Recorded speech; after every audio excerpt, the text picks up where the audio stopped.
mempersulit murid-muridnya ketika mengajar. Ya betul, memang menurut saya itu bukan mempersulit sebenarnya gaya bahasa Yesus atau cara Yesus mengungkapkan sesuatu dengan perumpamaan atau apapun itu. Menurut saya itu bukan mempersulit, itu malahan mendorong murid-murid untuk lebih memahami apa arti Yesus berbicara, apa gaya bahasa Yesus atau makna di balik semua yang Yesus katakan. Karena dalam beberapa momen juga Pernah baca ayat ini nggak, Bang? Bang, pernah baca ayat ini nggak? Nggak. Kenapa saya potong dulu? Boleh, silakan. Karena jangan sampai nanti tiga bantahan saya dari satu ucapan Abang, cukup satu kali aja nih. Abang bilang justru dengan Yesus bicara begitu, maka murid-murid akan didorong supaya lebih paham. Padahal Yesus sendiri yang bilang, masih banyak yang ingin aku sampaikan kepadamu, tapi kalian belum sanggup untuk menerimanya. Ya, saya Jadi, tahu hal itu. Yesus sendiri sudah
Assalamualaikum warahmatullahi wabarakatuh. Bertemu lagi dengan channel Kristologi Muslim, channel yang akan memperlihatkan diskusi dan debat lintas agama.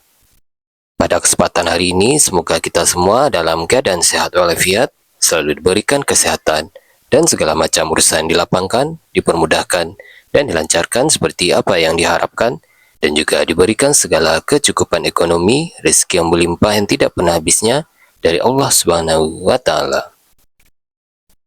Di video kali ini masih seperti biasa, saya akan memperlihatkan diskusi dan debat lintas agama di mana nantinya apologet Islam dan oknum Kristen akan saling bertanya dan menjelaskan agama masing-masing. Yang mana kita akan bisa menilai mana agama yang benar-benar bisa diterima dan dipahami secara akal pikiran manusia yang berakal.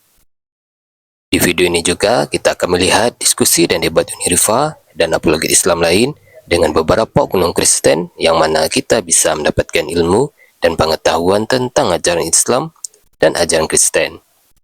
Dan bagaimana berjalannya diskusi ini, apakah akan berjalan tenang dan santun atau malah sebaliknya memanas, di mana biasanya oknum Kristen jika tidak sanggup menjawab pertanyaan dan juga tidak terima ajaran dan isi kitabnya dibahas, mereka akan emosi dan marah, bahkan sampai menghujat pribadi atau ajaran. Nah, daripada penasaran dengan diskusi dan debat ini, mari kita simak saja videonya sekarang. yang paham retorika linguistik dan segala macam, maka dia tahu itu maksudnya adalah retorika, metafor, hiperbola. Wah, masuk surga dia. Makanya di Islam itu, Al-Quran itu bukan dipahami orang-orang jahil, bukan orang jahil ya, orang yang belum berilmu paham, karena ayat Muhammad di dalamnya banyak, dan orang yang berilmu pahamnya lebih luas lagi, tapi tidak berkaitan dengan masuk surga dan neraka. Kenapa? Konteks yang penting di dalam Islam itu menjadi asbab kami masuk surga atau masuk neraka itu mudah dipahami. Tetapi kalau untuk mendapatkan yang lebih seperti sunnah, seperti sesuatu yang lebih luas gitu, itu memang saya akui memang harus berilmu untuk memahaminya. Gitu. Nah, jadi tidak masalah. Saya menghargai saudara Jok karena itu usaha dan upaya membela keyakinan. Tetapi kembali lagi, kita di sini berusaha sejujur-jujurnya, berusaha seakademis-akademisnya, berusaha serasional mungkin. Jangan nanti seperti statement kakak kita tadi, tidak boleh memahami Bible dengan logika ya. Wah, saya tidak bisa kalau begitu. Bukankah Bible ini diberikan kepada manusia? manusia itu berpikir pakai logika, kecuali diberikan kepada ayam. Bolehlah, cuman dibilang saja ayam berdiam diri, gitu. Seperti itu kurang lebih, Bang Jo.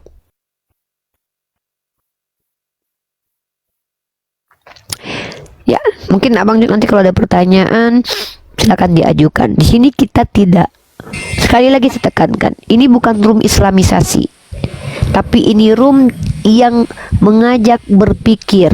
Kenapa? Tujuannya untuk Islam juga, tapi bukan di sini nanti. Setelah teman-teman saya nanti berpikir, baru teman-teman yang nanti minta saya memasukkan Islam itu, memasukkan ilmu Islam. Oh, bagaimana menurut nih kalau begitu? Baru saya masuk. Jadi di Islam itu nanti baru. Tapi kalau seandainya sekarang ini saya sedang mencoba mengajak kita jujur, mengajak kita ini supaya lebih rasional, tidak mengada-ada, betul-betul apa adanya, tahu katakan tahu, tidak katakan tidak. Maka disitulah kita akan nanti dijamah oleh Ruhul Kudus. Kalau kita tinggi hati, tidak tahu tapi mengatakan tahu, jadi bagaimana gitu? Seperti itulah kurang lebih. Ya, memang agak sulit. Sulitnya itu dari kita melihat apa yang Yesus katakan, terus mau kita terjemahkan dengan cara kita. Itu sulit. Nah itulah, itu kenapa di dalam Islam itu yang menjadi penafsir Quran itu adalah baginda Rasulullah Muhammad Sallallahu Alaihi Wasallam, karena diajarkan bahwa yang mengajarkan Al-Quran itu di bawah Nabi, maka Nabi juga yang menjelaskannya. Seperti itu kurang lebih. Makanya saya selalu tuntut teman-teman Kristen itu, minta tolong Yesus ajarkan seperti apa. Saya mau seperti yang diajarkan Yesus, karena jangan sampai begini, jangan sampai nanti seolah-olah apa yang diajarkan Yesus itu dianggap tidak dapat dimengerti, lalu dipahami oleh teman-teman sendiri. Teman-teman memasukkan mulut teman-teman, lisan teman-teman ke mulut Yesus, seolah-olah oh bukan begitu maksudnya, berarti Yesus salah mengucapkan kata itu, padahal maksudnya begini. Padahal tidak mungkin Yesus mempersulit murid-muridnya ketika mengajar. Ya betul, memang menurut saya itu bukan mempersulit sebenarnya gaya bahasa Yesus atau cara Yesus mengungkapkan sesuatu dengan perumpamaan atau apapun itu. Menurut saya itu bukan mempersulit, itu malahan mendorong murid-murid untuk lebih memahami apa arti Yesus berbicara, apa gaya bahasa Yesus atau makna di balik semua yang Yesus katakan. Karena dalam beberapa momen juga pernah baca ayat ini nggak Bang? Pernah baca ayat ini nggak? Nggak. Kenapa saya potong dulu? Boleh, silakan. Karena jangan sampai nanti tiga bantahan saya dari satu ucapan Abang, cukup satu kali aja nih. Abang bilang justru dengan Yesus bicara begitu, maka murid-murid akan didorong supaya lebih paham. Padahal Yesus sendiri yang bilang, masih banyak yang ingin aku sampaikan kepadamu, tapi kalian belum sanggup untuk menerimanya. Ya, tahu, saya Jadi tahu hal itu. Yesus sendiri sudah mengatakan. Jadi jangan sampai begini Bang, jangan sampai kita ini menuduh Yesus ini adalah orang yang tidak konsisten, orang yang tidak paham situasi kondisi. Dia tahu murid-muridnya itu tidak terlalu pintar, dia tahu murid-muridnya lamban memahami. Dia pakai bahasa-bahasa retorika yang tinggi, dia pakai majas. Maunya Yesus ini apa sebenarnya? Mau memahamkan murid atau mau menyesatkan murid? Atau mau muridnya pusing tujuh keliling memikirkan? Kalau Nabi Muhammad SAW itu tahu persis bagaimana sahabat-sahabatnya, makanya setiap satu pertanyaan yang diajukan yang sama, terkadang jawabannya berbeda. Kenapa? Nabi saya itu tahu dengan siapa dia bicara. Kalau saya bicara dengan orang yang sama-sama akademis dengan saya akan gunakan bahasa-bahasa ilmiah. Kalau saya bertemu dengan teman-teman awam, saya tidak akan pakai bahasa ilmiah. Kalau saya pakai bahasa ilmiah artinya sombong sekali, cuman saya yang mengerti, lalu saya suruh kalian paham pula. Saya pakai bahasa ilmiah di sini, Anda tidak pernah kuliah, itu saya kurang ajar, zolim itu. Sama seperti seorang dokter. Tidak mungkin seorang dokter datang dia ke pasar-pasar lalu dia bicara, kalian tahu arteri ini itu harus menggunakan bahasa kedokteran. Ginilah melongo orang tukang jual cilok atau orang jual jagung. Apalah kata dokter nih. Jadi kita harus melakukan hipotesa pembedahan di sel-sel kanser yang ini pakai bahasa-bahasa itu. Yang jual tukang jagung. Apa? Ada kalau orang Padang yang ala kecil angko yuang dengar den. Apalah kata bapak? Apa kau cakap ni kata orang Malaysia kan? Cakap apa kau ni? Tak faham aku. Mabuk kau. Habis tu mabuk kau ni kata kan. Habis itu dia marah pula lagi kan. Kau tidak mengerti masuk neraka. Kasihan kita. Kan nggak mungkin Yesus begitu sifatnya gitu loh.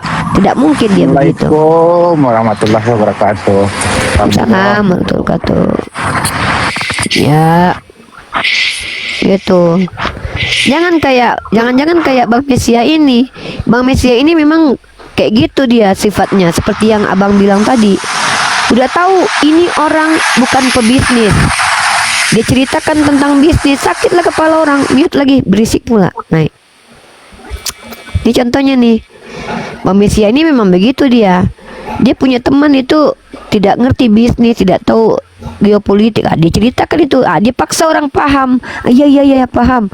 Nggak paham nanti dimarahin. Jadinya menderita orang yang dengarkan itu. Ujung-ujungnya orang yang dengarkan itu tidak tidur-tidur 2 hari 2 malam gitu.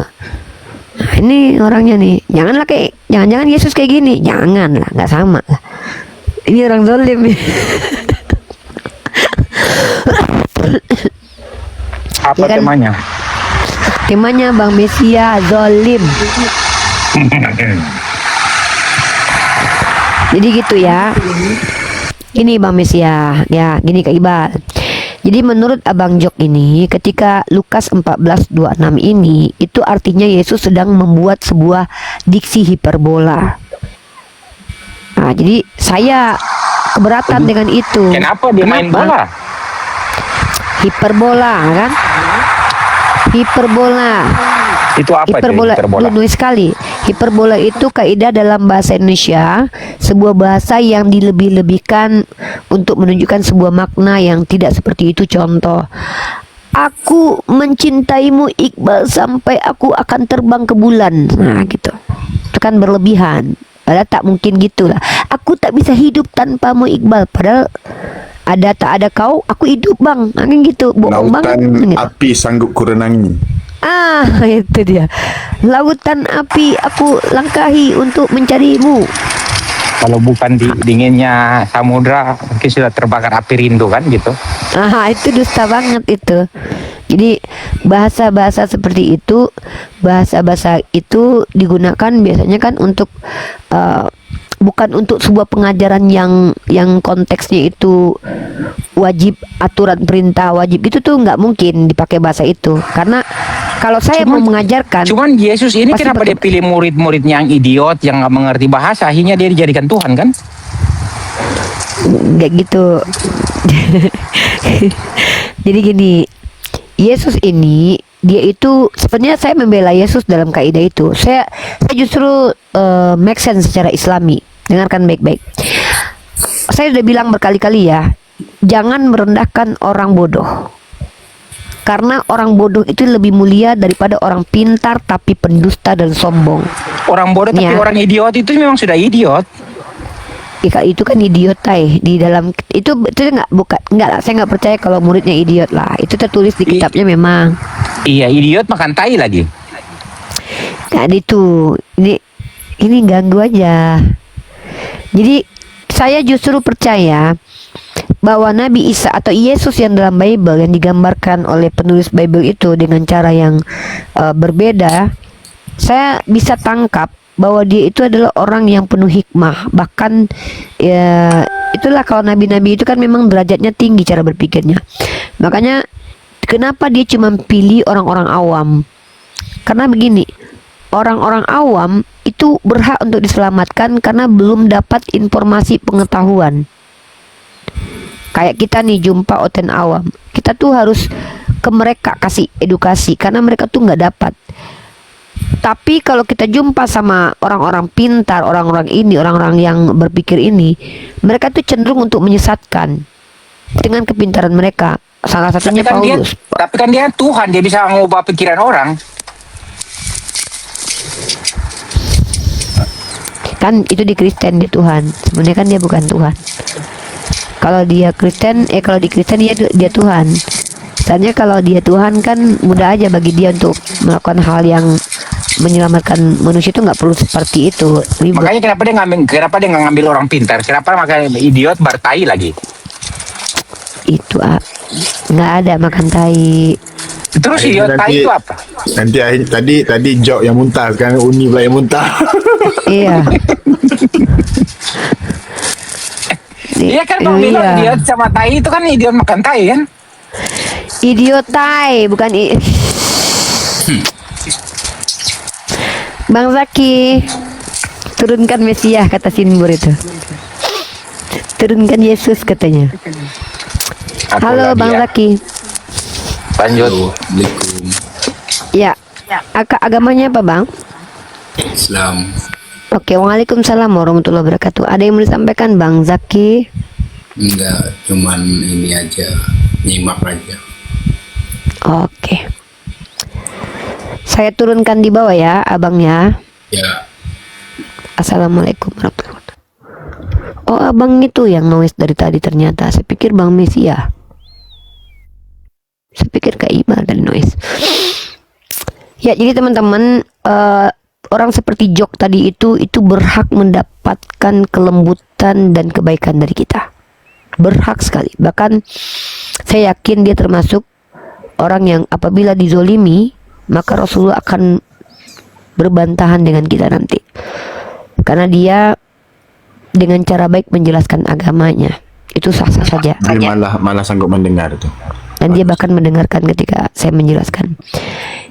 Dan bahkan saya juga secara sadar, kalaupun ada orang-orang Kristen yang satu kali bertemu dengan saya masih ngamuk, murka, maklum. Kedua kali, tiga kali batasannya. Setelah itu tak ada lagi kesempatan. Gitu. Kalau dengan Allah berkali-kali Allah kasih kesempatan, dengan Nabi Muhammad berkali-kali beliau bersabar. Tapi kalau dengan saya terbatas 3 kali aja. Ya, 3 kali saya lihat tidak ada perubahan, nyah kok iblis gitu. Tapi kalau yang tadi itu, yang naik tadi itu, yang pertama itu Bang, saya sudah sering dengar suaranya itu Bang. Ular beludak tadi itu. Yang mana? Yang tadi yang di awal. Saya sering dengar suara dia tuh. Saya terka akun itu karena dia ganti-ganti akun. Karena cara bertanyanya itu mereka tuh sama gitu loh Bang. Maksudnya orang ini kalau yang sulit untuk dibohongin dari diri itu dialek, cara bicara. Kak Iqbal ini tidak akan bisa dia melarikan diri suaranya. Orang tahu semua kan cara dia bicara, dialek dia gitu kan. Ya kan? Bang Milo pun orang tahu warna suara gitu, orang tahu. Lagi satu, cara dia bertanya tu pun kita faham. Cara bertanya Orang tuh yang dari nak situ. tahu ataupun nak menduga atau bagaimana gitu kan. Ya. Halo Razalia. Komalnya Nandar bermasalah sekali loh, nak naik sampai 300 nak nyampe. Yang waduh. Mungkin Komal Nanda tu harus direhatkan tu ni. Dulu akun saya semuanya shadow ban. Karena kena ban berkali-kali. Jadi dia kalau sudah sampai kita di ban itu sekali, 2 kali, 3 kali, itu langsung shadow ban. Nanti kalau kita istirahatkan berbulan-bulan, dia akan bagus lagi. Tapi sayangnya nanti follower kita itu tidak tahu bahwa kita live streaming, cuman dia dapat notif. Itu nanti permasalahannya. Gitu. Jadi makanya saya tuh harus sering live sendiri Bang. Akun saya. Nanti akun saya jadi vakum. Karena cuma nongkrong di room orang gitu. Jadi vakum. Live streamingnya tuh vakum. Iya, faham. Makanya saya harus dalam 1 hari itu ya haruslah. Dan itu pun Abang tengok akun saya banyak. Dan semuanya 9, 10, 18. Sayang kalau tidak dimanfaatkan gitu. Makanya mungkin Nandar nanti malam kalau akunnya masih tadi itu saya sudah bilang udah matikan Nandar 2 kali kena ban, dia lanjut gaskan kata dia. Bener kan, ditarik akses ini yang multinya. Ya. Ini kasih ke dia aja. Apa yang kakak pakai? Yang ini Tapi hari ni saya nampak ni ya. Hari ni perbahasannya tu bagus tu. Dia lebih nampak, contoh dengan Jok tadi tu nampak berilmu. Saya pun jadi tambah ilmu juga. Dan dengan kakak tadi tu pun berhikmah. Saya nampak dah dia dia pusing. Sedikit agak sedikit shock gitu ya dari wajah, dari gestur. Dia terkejut. Dan saya pun macam biasa, saya tahu patternnya gimana. Saya kata okey tak apa, kalau kakak terkejut tak apa, tanya dengan pendeta aje. Senang. Betul. Nanti dia akan berbantahan tu dengan pendeta tu. Nanti dia naik sini, dia akan bawa gagasan baru tu. Nampak. Tapi biasanya saya tahu jawabannya apa. Yang jawaban hiperbola tuh baru ini jawaban yang saya dapat. Tapi biasanya jawabannya adalah bahwa maksudnya itu adalah kita tidak boleh lebih mementingkan Yesus daripada yang lain. Itu sebetulnya jawabannya dari pendeta itu. Pertanyaannya adalah, kalau begitu, kalau memang kita harus mementingkan Yesus, kita harus apa? Apa yang harus dilakukan? Ya tetap harus Bukankah tinggalkan. Tetap itu juga. Nah itu Tetap harus nanti membenci. makanya itu jawabannya nanti. Maksudnya mereka mau menjelaskan apapun, Bang, setiap penjelasan mereka itu akan mengandung 10 pertanyaan. Gitu. Maju kena, Seperti mundur itu. kena. Maju kena, mundur kena. Dijelaskan semakin, Pak. Jadi kalau saya gini, Bang, saya tidak mau berdebat dengan narasi penjelasannya. Saya terima saja penjelasannya. Tapi di penjelasannya itu nanti pasti ada pertanyaan lagi. Oke. Kalau memang betul Yesus itu minta lebih tapi itu dipentingkan. nggak mungkin itu dia. Itu mungkin ditambah-tambah saja kayaknya itu dia. Atau dia Spekulasi. menjelaskan sesuatu yang lain, misalnya cuci tangan itu dia. Enggak, kalau kita Ya, spekulasi. Kak Iqbal signalnya Kak Iqbal ini. Enggak gini, Kak. Aku kan baca Bible itu kan berkesinambungan nih. Iya kan? Aku tuh lihat sifat orang yang digambarkan sebagai Yesus dalam Bible itu, kalau kita lihat, dia termasuk orang yang sebenarnya itu tidak suka dengan orang-orang ahli Taurat yang nampak sok-sokan beragama. Ini makanya berkali-kali dia tuh bantah loh. Kayak dia izinkan murid-muridnya ambil gandum pada hari Sabat. Terus dia sengaja membantah orang-orang Farisi Saduki pada masanya itu. Nah, terus dia bilang waktu dia makan itu dia tidak cuci tangan karena sebenarnya dia mengkritisi orang Saduki Farisi yang makan itu berlebih-lebihan sampai cuci tangan ke siku. Kalau kita lihat pada faktanya memang Yahudi itu berlebih-lebihan dalam beragama. Perempuan datang bulan, istrinya sekalipun itu tidak Najis. boleh satu kamar dengan dia dan najis. Dan bahkan mereka rela tutup badannya pakai plastik demi dia tidak menyentuh kepada mayat. Bahkan mereka coba penampilan mereka itu tidak normal. Mereka letakkan kotak hitam di kepalanya. Lakukan sesuatu yang memang mereka bedakan sendiri gitu. Jadi kayak apa ya, berlebihan. Sementara Nabi Isa atau Yesus itu datang untuk meluruskan bahwa itu tidak benar seperti itu. Sebenarnya tuh agama itu tidak datang untuk menyiksa kau, tapi datang untuk menyelamatkan kau. Karena makanya Quran kan bilang la yukhalifullahu nafsan illa wus'aha. Jadi Allah itu tidak mungkin memberikan hukum kepada kita sampai kita terkencing-kencing mau mati ngerjainnya gitu. Kenapa? Sedangkan yang mudah kita tidak sesak napas saja kita belum tentu lakukan. Jadi makanya Yesus dalam Bible itu berkali-kali, kalau kita lihat secara konteks teologinya tuh Islami sekali. Dia datang itu buat ngasih tahu bahwa tidak relevan lagi hukum yang dulu diturunkan kepada Bani Israel, karena sekarang ini kalian tidak akan sanggup menanggungnya. Makanya terkorelasi dengan Nabi Muhammad yang Isra Mi'raj itu, yang nabi-nabi berkata dulu umatku diberikan segitu, mereka nggak kerjakan, minta lagi ya Nabi Muhammad kepada Allah supaya dikurangkan gitu loh. Gitu. Makanya orang Yahudi itu memang, bahkan mereka dikatakan memasangkan kuk. Maka pasang kuk itu kan kalau ada sapi itu Bang Milo, ada kan di leher sapi itu Bang, beban sapi itu Apa tali? kuk. No, Jadi kalau kita punya bajak sapi, kita mau bajak itu kita letakkan di leher sapi itu supaya sapi bisa jalan pakai gerobak. Oh, supaya tak tercekik.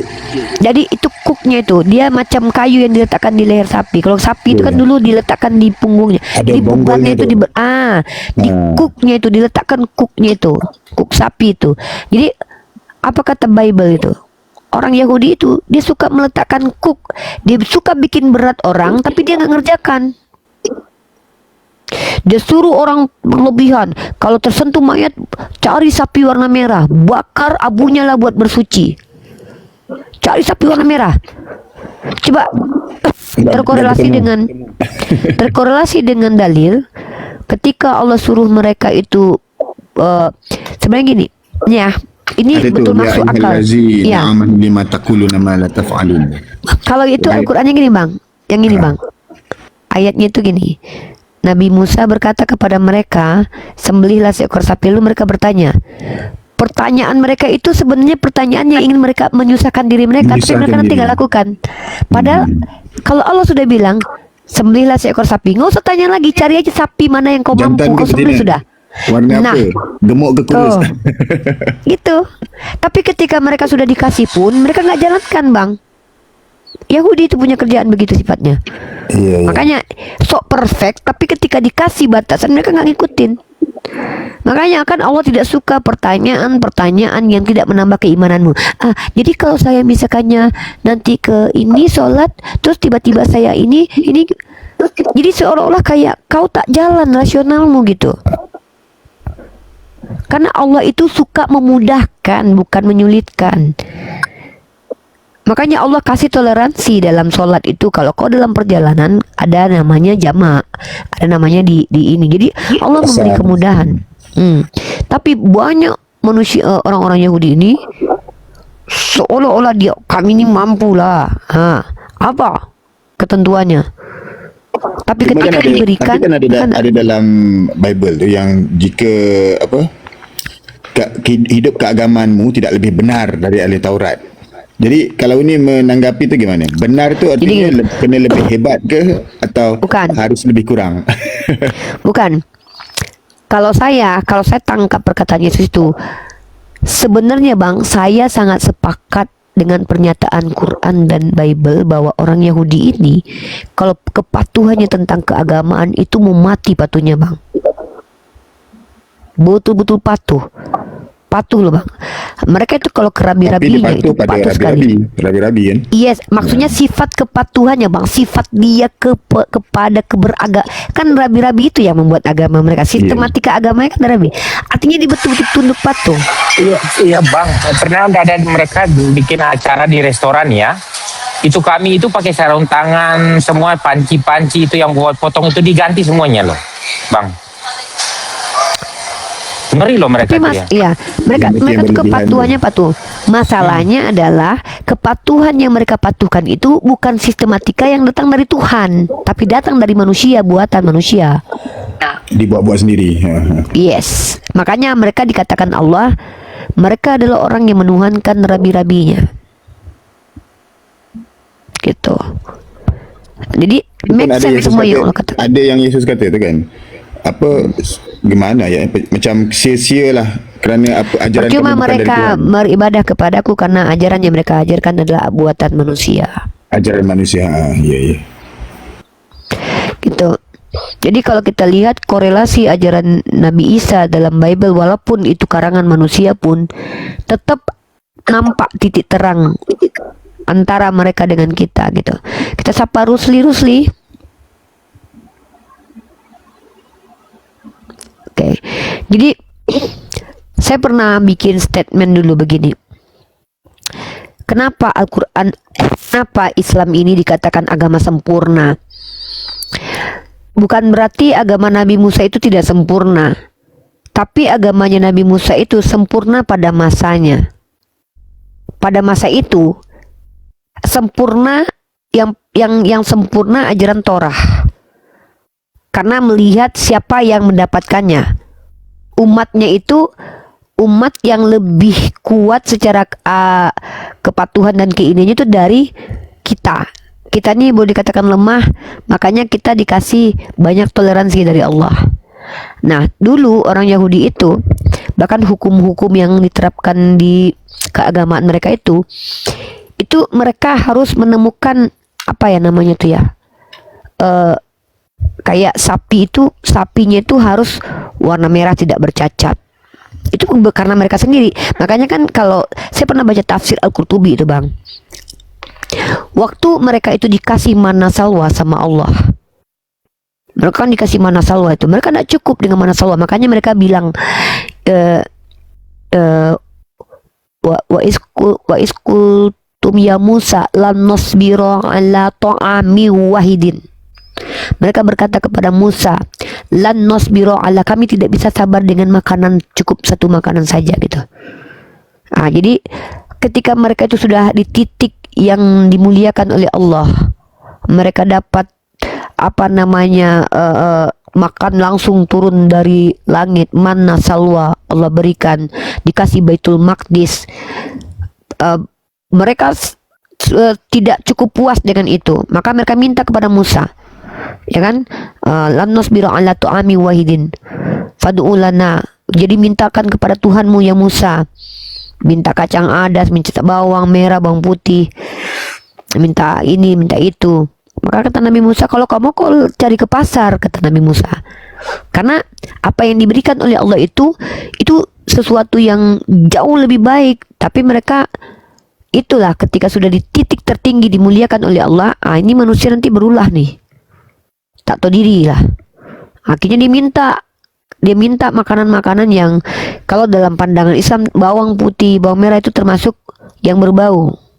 Maka Nabi Muhammad kan tidak makan bawang putih gitu. Tapi Nabi Muhammad tidak mengharamkan bawang putih untuk umatnya, karena Rasulullah bilang, aku akan berbicara kepada malaikat Jibril, aku tidak mau menyiksa malaikat Jibril dengan bawang putih gitu. Karena ketika dalam pandangan Islam itu kita sholat itu malaikat mendekatkan wajahnya ke wajah kita untuk mendengarkan gitu loh bacaan, karena bacaan malaikat ada memang. Itu Jadi saya makan bawang putih gimana? kata Rasulullah, ya bersihkan dulu, siwak dulu sebersih-bersihnya, kalau perlu ya. Bahkan disuruh menjauh dari masjid kalau nggak salah itu yang makan bawang putih. Nanti mengganggu jemaah lain. Harus bersihkan, bersiwak, kalau perlu ya Kalau dia pakai ada sesuatu di bawang putih yang kurang bagus ya. Bukan, sebenarnya tidak dijelaskan dalam hadis bahwa dia tidak bagus, tapi baunya. Jadi kalau mau makan bawang putih, itu cari time-time yang jauh dari waktu sholat. Kalau memang Ya, khusus kan mau waktu makan bawang putih. Makan nggak sholat kan? Enggak, maksudnya cari waktunya yang jauh dari waktu sholat gitu. Habis sholat zuhur Semuanya makan. berdekatan lah. Iya, habis sholat zuhur makan. Kan lama tuh ke sholat asar, perlu waktu lama itu untuk bisa ini. Jadi tidak memberatkan kok Islam itu kok. Gitu. Ya, Natali 08.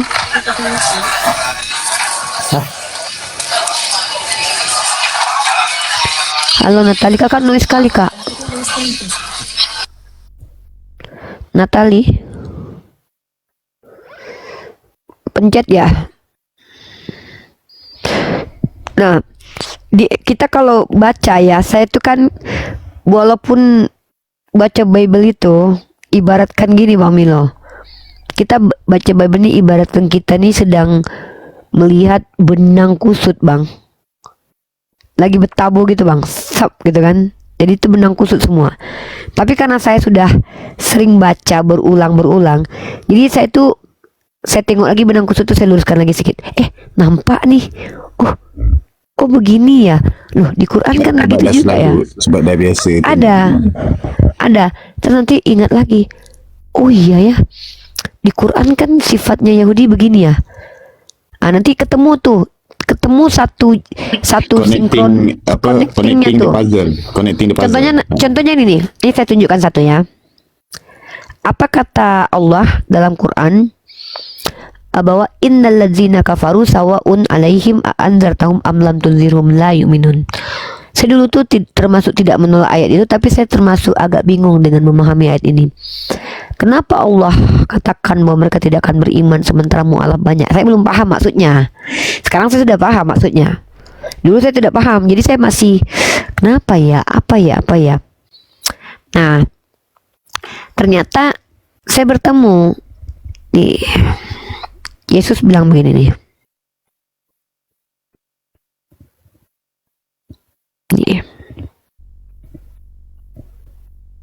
Ini dia sendiri yang bilang loh.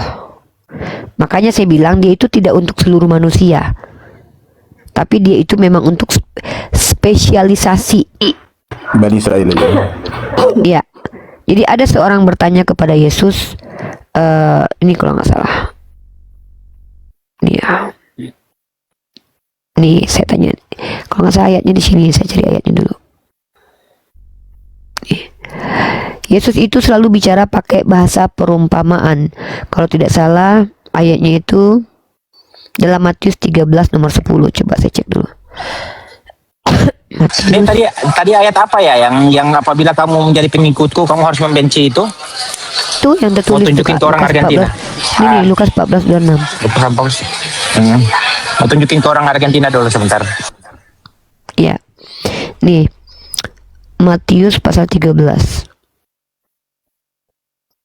Nih, kita nih. Dengar nih Bang, ini kata Yesus nih Bang. Maka datanglah murid-muridnya dan bertanya kepadanya, mengapa engkau berkata-kata kepada mereka dalam perumpamaan? Jadi gini Bang, Yesus ini dia itu bicara ke orang lain Bang. Dia pakai bahasa perumpamaan, tapi Bang, ke murid-muridnya dia tidak. Dia pakai bahasa yang mudah dimengerti. Nah ini make sense kalau dia itu memang khusus spesifiknya itu kepada beberapa orang aja gitu nih. Jawab Yesus, kepadamu diberi karunia untuk mengetahui kerajaan surga, tetapi kepada mereka tidak. Karena siapa yang mempunyai kepadanya diberi sehingga ia berkelimpahan, tetapi siapa yang tidak mempunyai apapun juga yang ada padanya akan diambil daripadanya.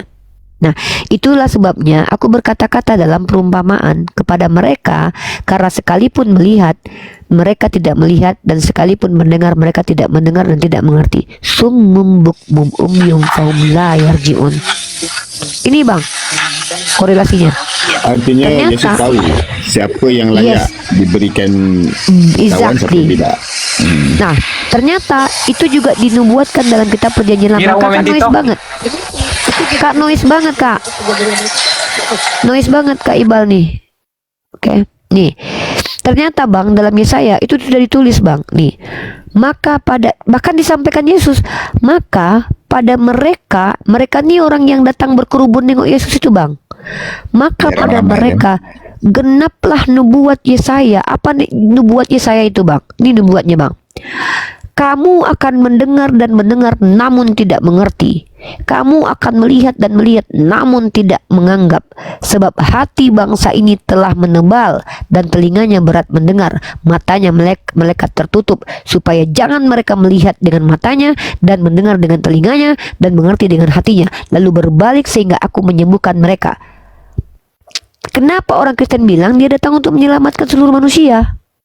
Sementara dia bilang nubuatan Yesaya mengatakan bahwa bangsa ini tidak akan disembuhkan. Makanya sampai detik ini Yahudi tidak akan nih, dan mendengar dan telinga dan mengerti dengan hatinya lalu berbalik sehingga aku menyembuhkan mereka. Jangan, kata Tuhan. Nah, itu kenapa sebabnya Yahudi ini Bang, walaupun dia tahu Nabi Muhammad itu nabi, dia takkan terima. Karena memang sudah ada nubuatan baik dalam kitab Yesaya, baik dalam Bible Perjanjian Baru ini, baik dalam Quran, bahwa mereka itu afatatma'una ayyuminu lakum wa qad kana fariqum minhum, kata Allah.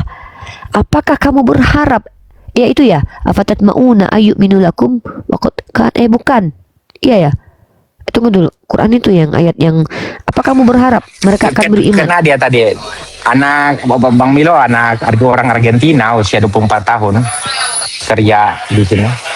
Saya tunjukin Lukas, kena dia. Terkejut dia.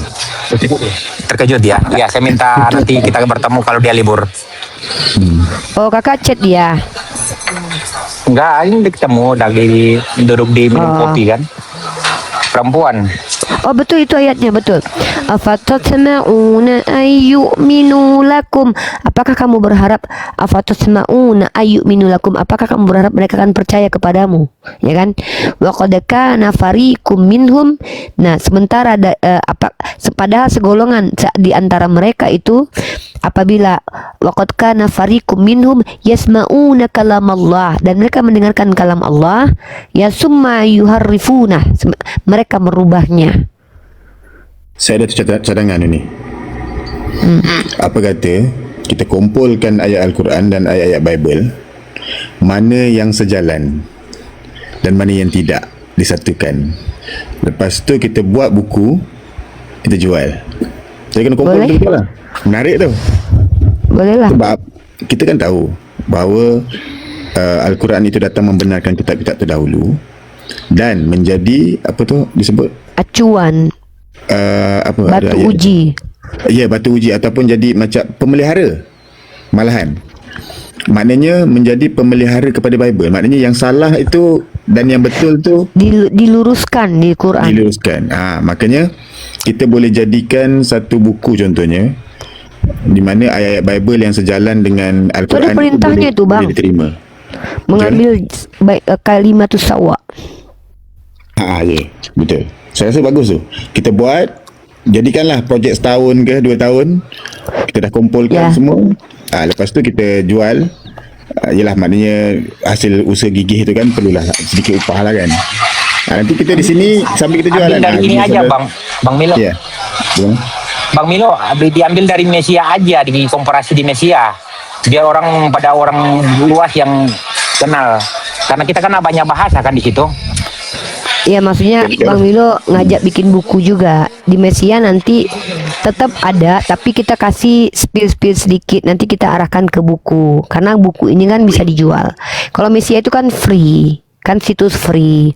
Nanti kita kasih spill di situ, misalnya kita kasih 3 ayat di Mesia, untuk selanjutnya ini bukunya gitu. Kalau buku kan kita Nanti banyak gitu. keuntungan tu boleh kita gunakan untuk menjana upload kan gitu. Mesia. Untuk Malaysia, ya. Gitu. Ya.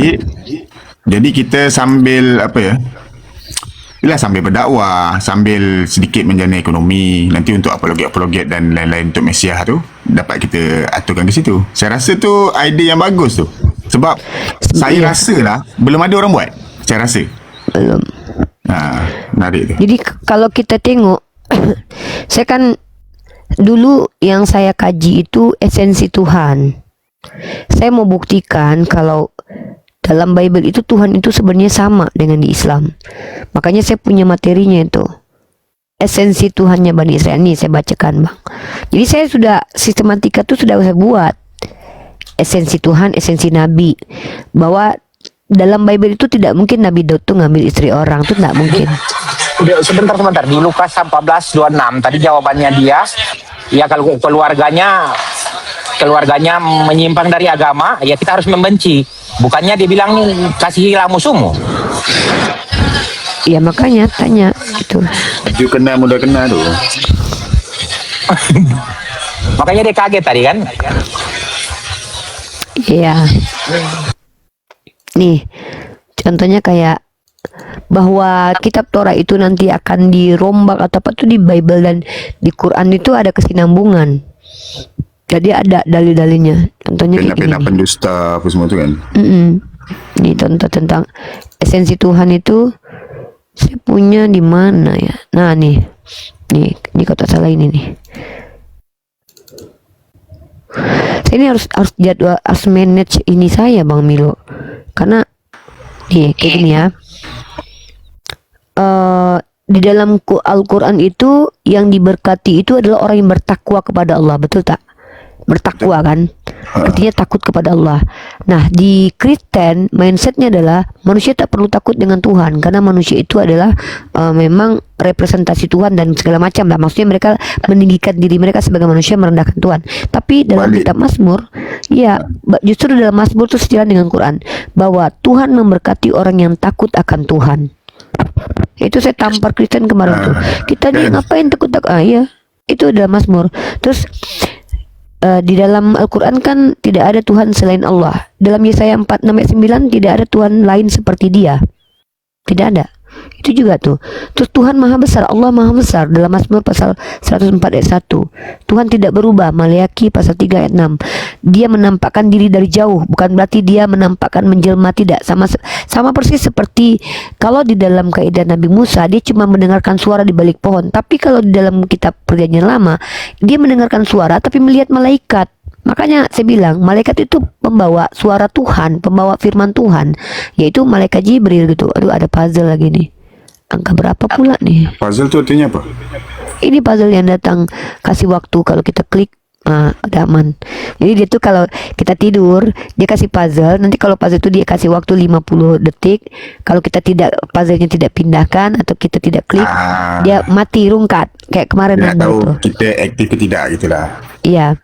Terus nih Keluaran pasal 33 nomor 10, tidak ada yang dapat melihat Tuhan dapat hidup. Terus bunyi firman terdengar tapi tak nampak wujud apapun. Itu Ulangan pasal 4 nomor 12 itu. Tuhan Israel tidak berdusta dan merubah pendiriannya. Nah ini bang, sementara mereka menjelaskan bahwa Tuhan merubah pendiriannya. Coba bang bayangkan ya, ini bukti kalau Nabi Daud itu tidak pernah berzina ya. Di dalam 1 Samuel pasal 15:29, Tuhan Israel tidak berdusta dan merubah pendiriannya. Ya, artinya Tuhan konsisten dengan hukuman. Di Imamat pasal 20 ayat 10 bang, itu barang siapa yang berzina dengan istri orang, dialah yang harus mati. Konon Daud tak dihukum Tuhan. Kenapa? Malah dibuat anaknya ditulahi. Nah inilah bukti sebetulnya Nabi Daud tidak pernah berzina. Artinya disitulah gangguan-gangguan pena-pena pendusta tu.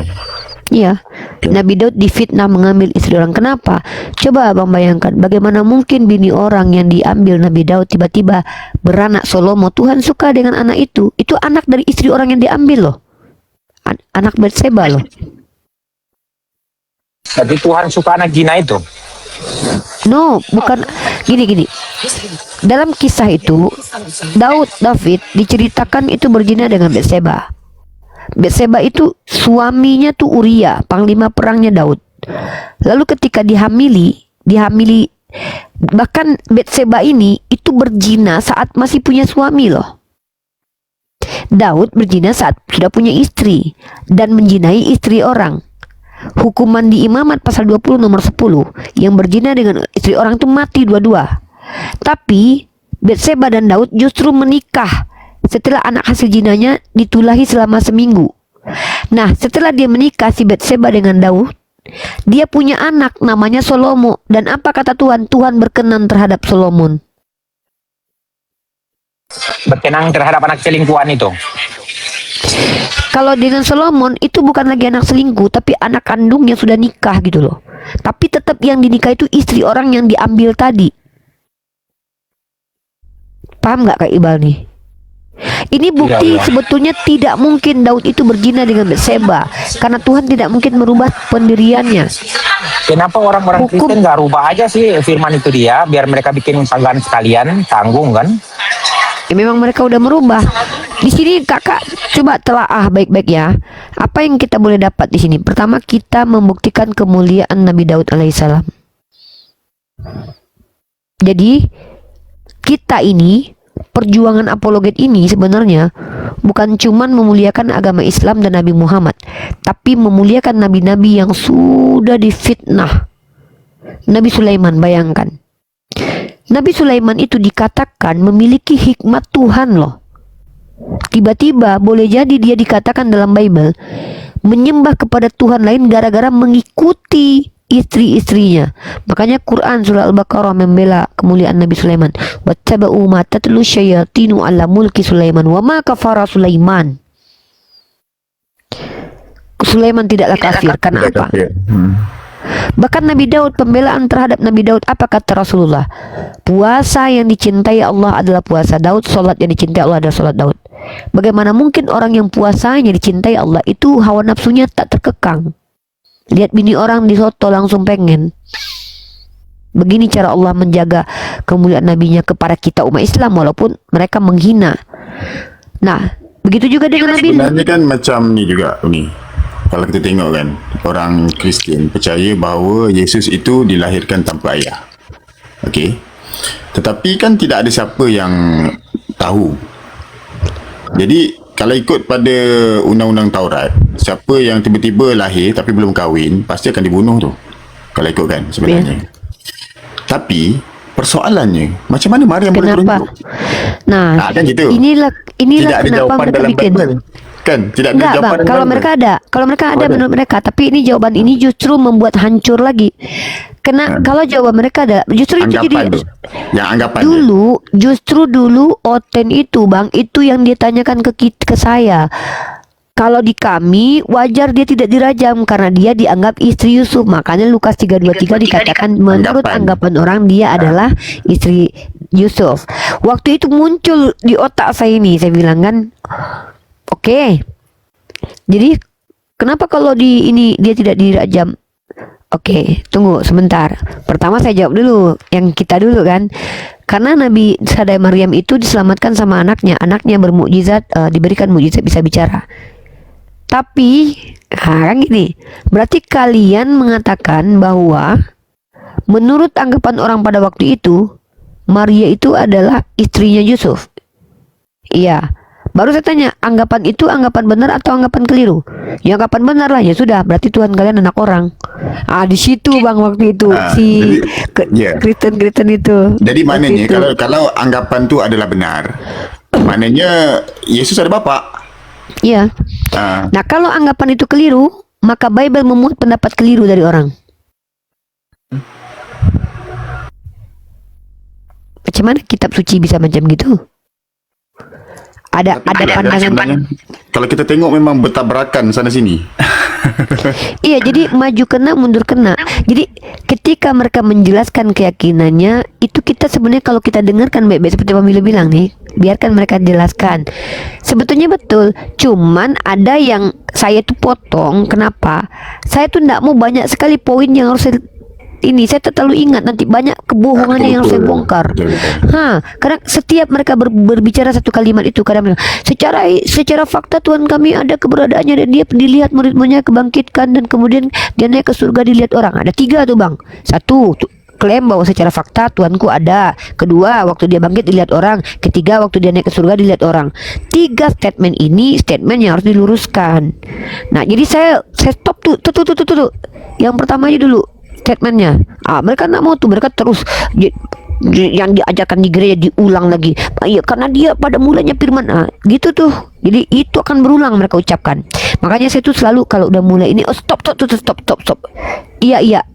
Fokus kepada poin dulu yang tadi. Ada yang melihat dia, mana buktinya? Di situ. Mereka itu yang mereka tidak mau. Abang kalau lihat saya tuh debat dengan Esra Soru itu dia tidak mau saya tanya ayat lain, dia maunya fokus ke ayat itu. Saya pun nggak apa-apa. Bahwa Yesus itu tidak pernah mengaku Allah. Ada kata Esa Suruh.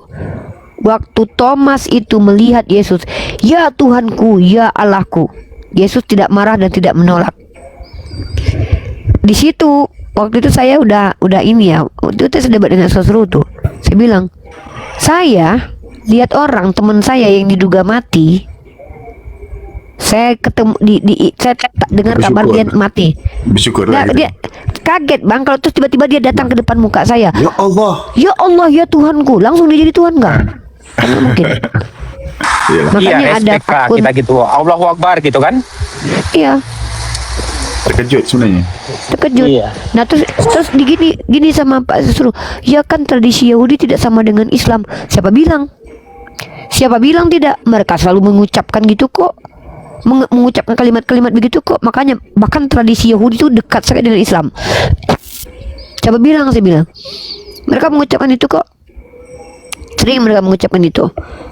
Jadi sebenarnya ayat itu dah terbantah jelas. Iya. Tak boleh dipertahankan lagi. Waktu itu saya agak sedikit ini ya mau menjawab itu tuh.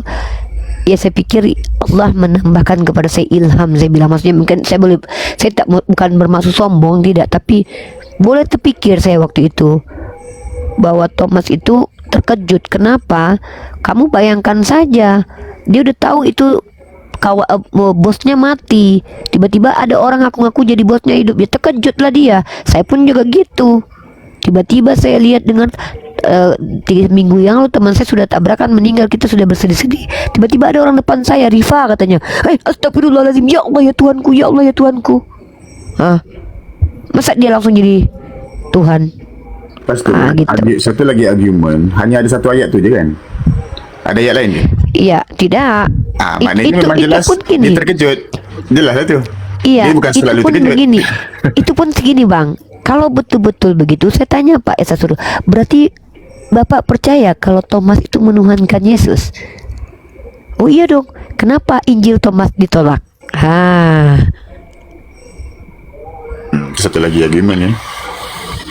Buku karangan Ellen Pagel, judulnya Beyond Belief. Seorang scholar sarjana di Harvard, dia teologi. Dia sendiri membuat sebuah teori bahwa sebetulnya Injil yang betul itu adalah Injil Thomas.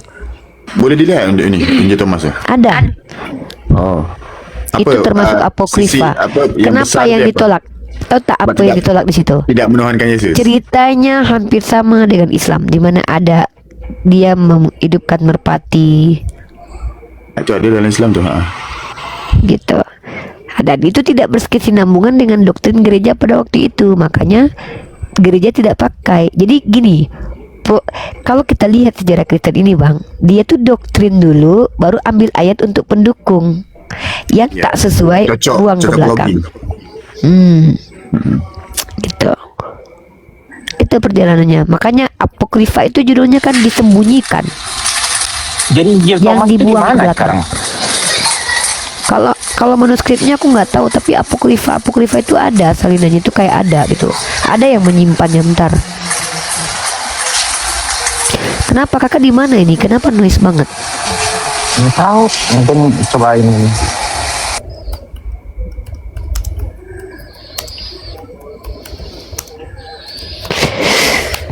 Jadi kalau memang Thomas itu dipercayai, dia lebih tahu siapa Yesus, kenapa informasi dari dia ditolak?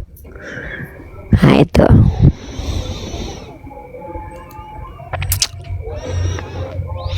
Nih ya, ini dibuat sama Ustadz Moko Ginta. Di Ustadz Moko Ginta ini beliau sudah mengkaji Injil-Injil apokrif. Almarhum ini salah satu kristolog hebat yang saya belum sempat berguru kepada beliau. Beliau sudah wafat. Ini waktu saya baru-baru masuk jadi kristolog juga nih. Jadi bentar, namanya Injil Thomas.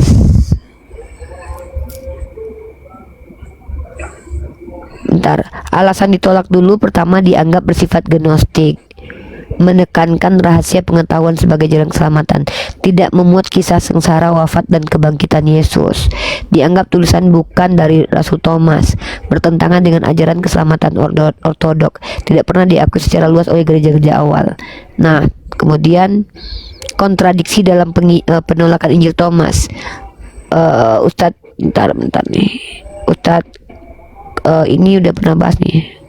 Bentar. Mana nih? Nah nih ya.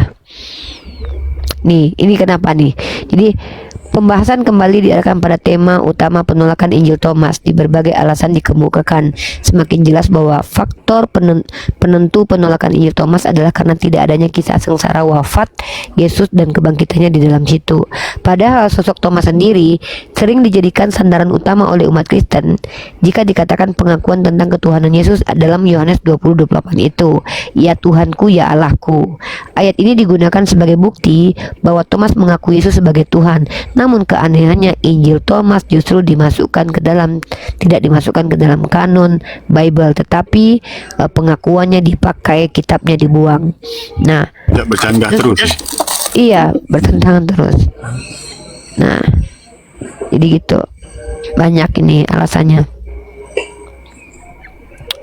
Mana ya? Maka mana ya? Tunggu dulu simpanannya. Ini kita lihat teologi reform. Ada, kalau mau ketemu tuh ada situsnya itu yang memuat Injil Thomas ini. Bahkan bukunya pun ada. Tapi kalau aku cuma punya ini Injil Barnabas.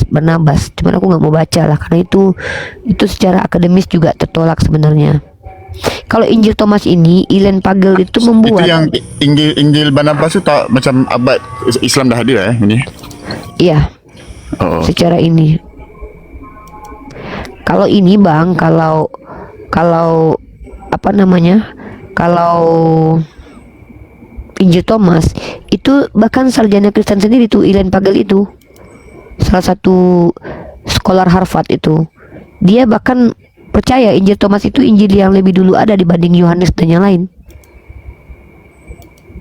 Makanya saya pegang itu. Tapi dia dituduh feminis, dia dituduh kayak melenceng gitu. Dia biasanya begitu bang, kalau ada sekolah di antar Kristen itu pasti dituduh macam-macam, nanti dibukakan, dianggap apa lagi tuh, diserang, di anatema. Itu juga yang terjadi sama Anatema yang beda maksudnya beda apa ini? pandang. Anatema. Anatema tuh kayak dimusuhi gitu bang, dibantah, ditinggalkan, di apa gitu, seperti itulah. Begitu. Satu lagi ni Uni, saya nampak ada satu macam trend di dalam orang-orang Islam. Saya tak pastilah adakah di Indonesia sahaja. Saya rasa di Malaysia tidak.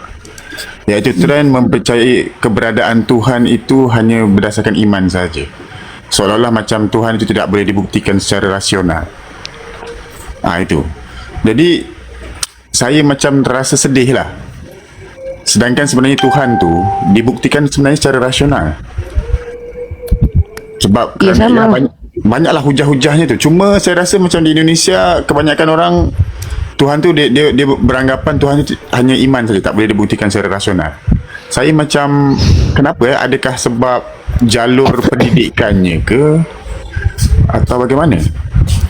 Bisa jadi sih, tapi saya tak bisa kasih pendapat itu karena kalau saya sendiri rasional bang. Kalau saya sendiri dari dulu tuh berusaha rasional, maksudnya saya tak terima gitu kalau saya pribadi. Dan saya belum pernah bertemu sama orang yang mengajarkan saya, guru-guru saya justru mengajarkan saya bahwa kayak Ustadz Hadi Hidayat, kayak Ustadz apa gitu kan, mengatakan bahwa Tuhan itu bisa dibuktikan secara rasional gitu, bukan empirik ya, rasional. Malahan empirik ni sebenarnya. Kekuasaannya Karena bukan zatnya gitu. Bukan, maksudnya empirik ini kan ada yang dilihat langsung, ada yang tidak. Terbagi pada dua empirik. Malahan contoh tentang atom. Tak ada siapa yang boleh tengok atom. Itu Tak ada iya, siapa yang boleh itu tengok termasuk molekul. empirik ya. Itu Ya, masuk empirik. empirik ya. Berarti ya Empirik. kalau begitu ya bisa gini, kalau empirik yang saya tahu itu menggunakan indera. Ya, gini. Analisis material gitu loh. Contoh gini Uni. Ada orang di dalam rumah. Uni tidak melihat dengan mata. Tapi Uni melihat ada kasut banyak di depan rumah. Sendalnya gitu. Jadi dari situ kan Uni tahu. Itu bukan rasional lah. Itu sebenarnya bukti empirik juga. Contoh bukti empirik yang Kalau sepaham saya malah dibedakan bang. Kenapa beda antara empirik dengan rasional? Jadi kalau rasional ini pertimbangan akal. Kalau begini maka begini, kalau ada begitu maka begitu, kalau dia ini pasti begini nih. Nah itu rasional. Tapi kalau empirik, dia itu mesti wajib ada indera yang terlibat, kayak mata dirasa atau didengar gitu. Empirik. Saya akhiri diskusi dan debat para apologet Islam yang telah memberikan kita ilmu dan pengetahuan tentang ajaran Islam dan ajaran Kristen. Semoga ilmu yang kita dapat dari diskusi dan debat ini dapat membentengi kita dari permutatan, yang mana pada saat sekarang banyaknya misionaris mencari muslim yang awam untuk dimurtadkan. Saya akhiri video ini. Terima kasih kepada saudara-saudari muslim semua yang telah mengikuti diskusi ini sampai habis. Sampai ketemu lagi dan nantikan video-video diskusi dan debat apologet Islam selanjutnya. Assalamualaikum warahmatullahi wabarakatuh.